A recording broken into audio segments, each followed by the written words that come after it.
नमस्कार प्रिय मित्रों, मैं प्रियंका और मलिया आपके अपने YouTube चैनल वेद रहस्य भक्ति और ज्ञान में स्वागत करती हूँ। आज का ये वीडियो आपके लिए कितना खास होने वाला है, आप इस वीडियो को अंत तक देखिएगा तो आपको समझ में आएगा। क्या आप जानते हैं कि देवी सप्तशती का एक हिस्सा ऐसा भी है जो आपको हर तरीके से सुरक्षित कर देता है। माना जाता है कि यदि उसका पाठ किया जाए तो व्यक्ति अजेय हो जाता है, फिर उस व्यक्ति को कोई नहीं जीत सकता।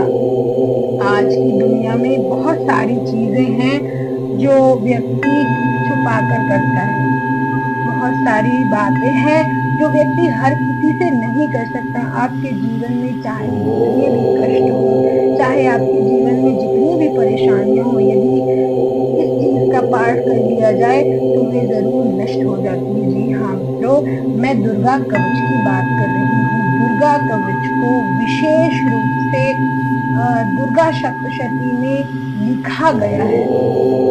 उसमें लिखा है कि आपके शरीर के एक एक हिस्से की रोम रोम की रक्षा अलग अलग देवियां करती हैं। क्या आप जानते हैं कि हमारे किस किस शरीर के किस किस हिस्से में कौन कौन सी देवियां निवास करती हैं? क्या आप जानते हैं कि आपकी आंखों के बाल यानी पलकों से लेके तो आपके पैर की छिंगली के नाखून तक आपके शरीर में देवियों का वास माना जाता है। इस कवच में जो आगे मैं हिंदी में बताने वाली हूँ, उसमें शरीर के एक एक हिस्से में कहाँ कौन कौन सी देवियां निवास करती हैं और वो किस तरीके से हमारे शरीर की रक्षा करती हैं, यदि इसका पाठ किया जाए तो आगे मैंने वीडियो में बताया है।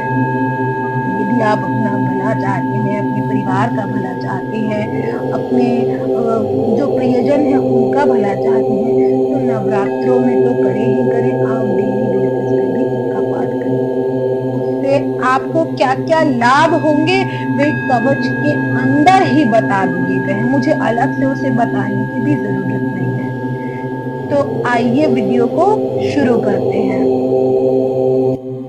अब सुनिए देवी कवच पाठ हिंदी में।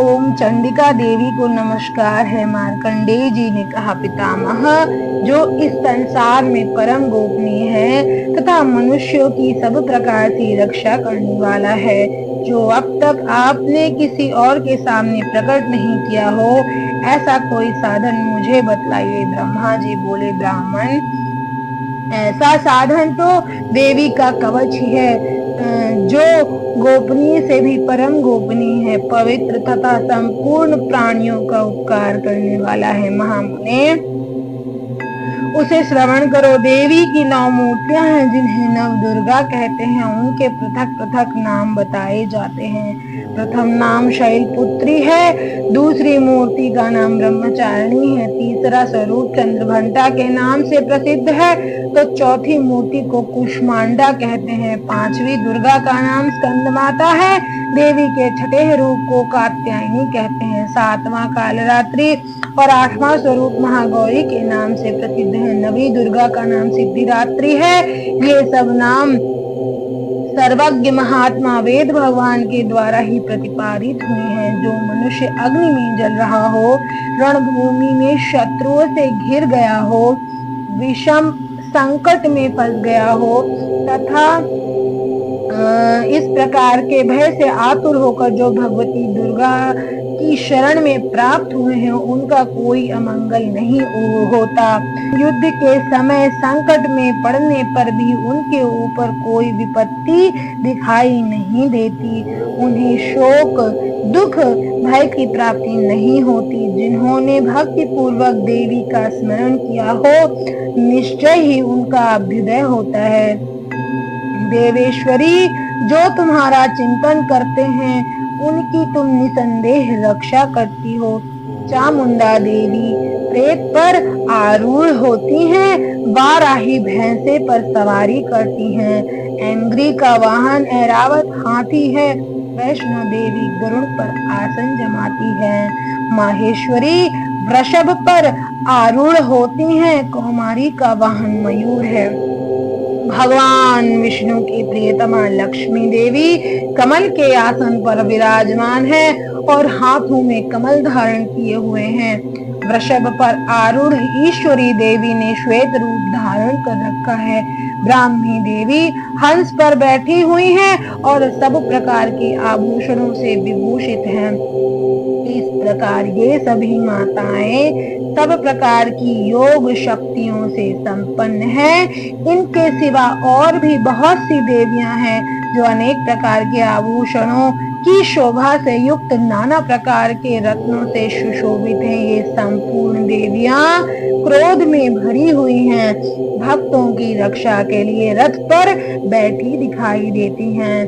शंख, चक्र, गदा, शक्ति, हल, मूसल, खेटक, तोमर, परशु तथा पाश, कुंत और त्रिशूल एवं उत्तम शंखाद धनुष में आदि अस्त्र शस्त्र हाथों में धारण करती हैं। दैत्यों के शरीर का नाश करना, भक्तों को अभयदान देना और देवताओं का कल्याण करना, यही उनके शस्त्र धारण का उद्देश्य है।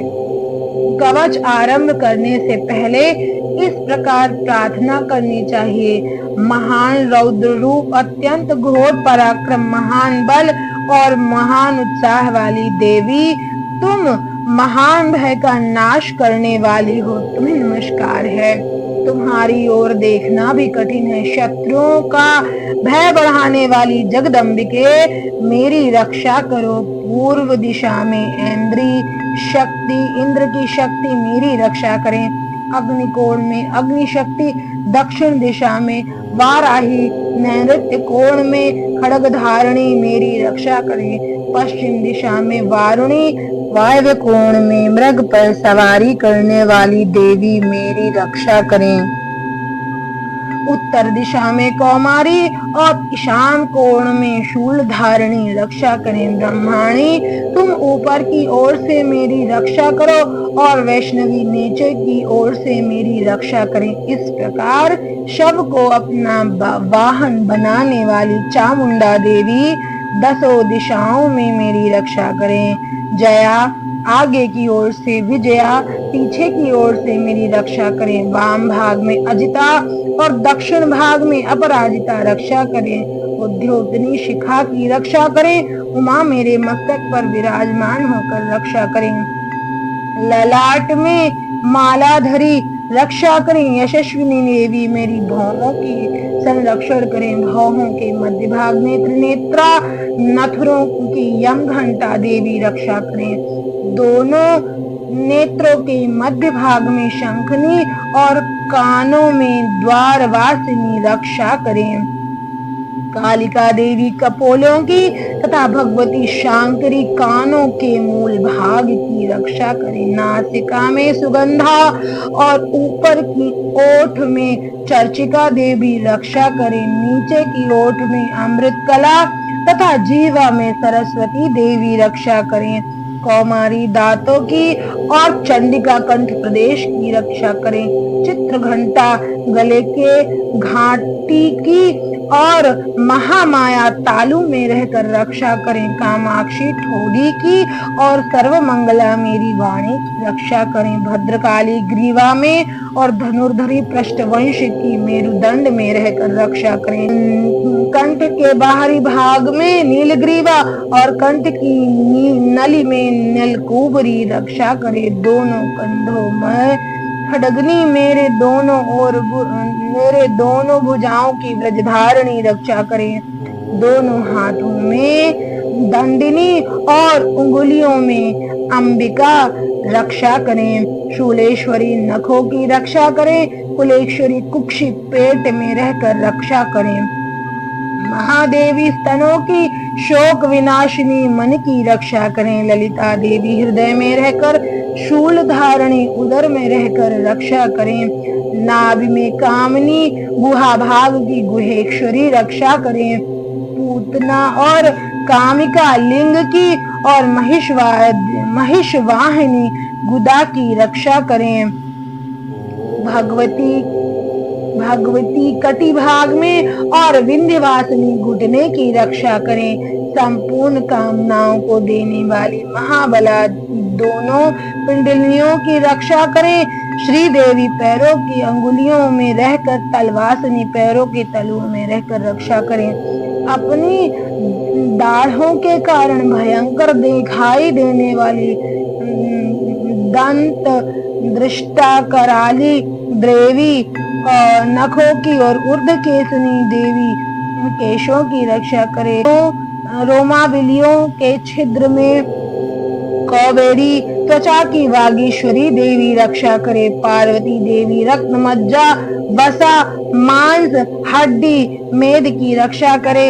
आंतों की काल रात्रि पित्त की मुकुटेश्वरी रक्षा करें। मूलाधार आदि के कमल केशों में पद्मावती और कफ में चूड़ामणि स्थित होकर रक्षा करें। नख के तेज की ज्वालामुखी रक्षा करें, जिसका किसी भी अस्त्र से भेदन नहीं हो सकता। वह अभेद्या देवी शरीर के समस्त संधियों में रहकर रक्षा करे। ब्रह्माणी आप मेरे वीर की रक्षा करें। छत्रेश्वरी छाया की तरह धर्म धारणी मेरे अहंकार मन बुद्धि की रक्षा करें। हाथ में वज्र धारण करने वाली वज्र हस्ता मेरे प्राण अपान व्यान उदान समान वायु की रक्षा करें। कल्याण से शोभित होने वाली भगवती कल्याण शोभा मेरे प्राण की रक्षा करें। रस रूप गंध शब्द और स्पर्श इन विषयों का अनुभव करते समय योगिनी देवी रक्षा करें। सत्वोगुण रजोगुण तमोगुण की रक्षा नारायणी देवी करे। वाराही आयु की रक्षा करे। वैष्णवी धर्म की रक्षा करे। चक्रणी चक्र धारण करने वाली देवी यश कीर्ति लक्ष्मी धन तथा विद्या की रक्षा करे। इंद्राणी आप मेरे गोत्र की रक्षा करें। चंडिके तुम मेरे रक्षा करो। चंडिके तुम मेरे पशुओं की रक्षा करो। महालक्ष्मी पुत्रों की रक्षा करें और भैरवी पत्नी की रक्षा करें। मेरे पति की सुपथा तथा मार्ग की शेन करी रक्षा करे। राजा के दरबार में महालक्ष्मी रक्षा करें तथा सब प्रकार से तथा सब और व्याप्त रहने वाली विजया देवी संपूर्ण भयों से मेरी रक्षा करें। देवी जो स्थान इस कवच में नहीं कहा गया अतएव रक्षा से रहित है, वह सब तुम्हारे द्वारा सुरक्षित हो, क्योंकि तुम विजयशालिनी पाप नाशिनी हो। यदि मनुष्य अपने शरीर का भला चाहे तो बिना कवच के कहीं एक पग भी ना जाए। कवच का पाठ करके ही यात्रा करे। कवच के द्वारा सब ओर से सुरक्षित मनुष्य जहाँ जहाँ भी जाता है उसे धन लाभ होता है और संपूर्ण कामनाओं की सिद्धि करने वाली विजय की प्राप्ति होती है। जिस भी अभीष्ट वस्तु का चिंतन करता है उसको निश्चय ही प्राप्त होती है। वह पुरुष इस पृथ्वी पर तुलना रहित महान ऐश्वर्य का भागी होता है। कवच से सुरक्षित मनुष्य निर्भय हो जाता है। युद्ध में उसकी पराजय नहीं हो सकती। ये तीनों लोकों में पूजनीय होता है। देवी का यह कवच देवताओं के लिए भी दुर्लभ है। जो प्रतिदिन नियम पूर्वक तीनों संध्याओं के समय श्रद्धा के साथ पाठ करता है उसे देवी कला प्राप्त हो जाती है तथा वह तीनों लोकों में पूजनीय हो जाता है। वह कहीं पराजित नहीं होता। इतना ही नहीं, वह अपमृत्यु से रहित 100 से भी अधिक वर्षों तक जीवित रहता है।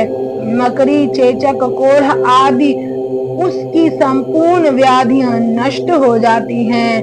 कनेर भांग अफीम धतूरे आदि का स्थावर विष, सांप और बिच्छू आदि के काटने का चढ़ा हुआ जंगम विष तथा अहिफेन और तेल के संयोग आदि से बनने वाला कृत्रिम विष, ये सभी प्रकार के विष दूर हो जाते हैं, उन पर कोई असर नहीं होता। इस प्रकार मारण मोहन जितने भी अभिचारक प्रयोग होते हैं तथा सब प्रकार के जितने मंत्र यंत्र हैं वे सब इस कवच को हृदय में धारण कर लेने से उस मनुष्य को देखते ही नष्ट हो जाते हैं। ये ही नहीं, पृथ्वी पर विचरने वाले ग्राम देवता, आकाशचारी देव, विशेष जल के संबंध से प्रकट होने वाले गण, उपदेश मात्र से सिद्ध होने वाले निम्न कोटि के देवता, अपने जन्म के साथ प्रकट होने वाले देवता, कुल देवता, माला, कंठमाला आदि, डाकनी, शाकनी, अंतरिक्ष में विचरने वाली अत्यंत बलवती भयानक डाकनियां, ग्रह, भूत, पिशाच, यक्ष, गंधर्व, राक्षस, ब्रह्म राक्षस, बेताल, कूष्मांड और भैरव आदि के अनिष्ट कारक देवता भी हृदय में कवच धारण किए रहने पर भी उस मनुष्य को देखते ही भाग जाते हैं। कवचधारी पुरुष को राजा से सम्मान वृद्धि प्राप्त होती है। यह कवच मनुष्य के तेज की वृद्धि करने वाला है और उत्तम कवच का पाठ करने वाला पुरुष अपनी कीर्ति से विभूषित भूतल पर अपने सुयश के साथ वृद्धि को प्राप्त होता है। पहले जो कवच का पाठ करके उसके बाद भगवती सप्तशती चंडी का पाठ करता है, उसकी जब तक वन पर्वत काननों सहित यह पृथ्वी टिकी रहती है, तब तक यहाँ पुत्र पौत्र आदि संतान परंपरा बनी रहती है। फिर देह का अंत होने पर वह भगवती महामाया के प्रसाद से उस नित्य परम धाम को प्राप्त होता है, जो देवताओं के लिए भी दुर्लभ है। वह सुंदर दिव्य स्वरूप धारण करता है और कल्याण में शिव के साथ आनंद का भागी बनता है। ये था देवी कवच। आपको मैंने देवी कवच हिंदी में पढ़कर सुनाया। आपको यदि मेरे द्वारा सुनाया हुआ यह देवी कवच पसंद आया हो, जो सप्तशती में है, मैं अब इसके फायदे के बारे में क्या ही बताऊं। इस कवच में अपने आप ही अपनी गरिमा को अपने शब्दों में, अपने श्लोकों के साथ सप्तशती में ही बता दिया कि इसके क्या क्या फायदे हैं। तो यदि आपको मेरा ये वीडियो पसंद आया हो तो उसे लाइक, शेयर, सब्सक्राइब जरूर कीजिए और इसी तरह के रोचक वीडियोस को देखने के लिए मेरे साथ बने रहिए। आज के लिए इतना ही। मैं फिर हाजिर हो जाऊंगी आपके साथ एक नया वीडियो लेकर किसी देवता से जुड़ा हुआ और सप्तशती के ही अंग में कुछ और नए वीडियोस में लाने वाली हूँ। तो यदि आप उसे देखना चाहते हैं तो प्लीज मुझे कमेंट करके जरूर बताएं। आपने मुझे धैर्य पूर्वक सुना। आपका कोटि कोटि धन्यवाद।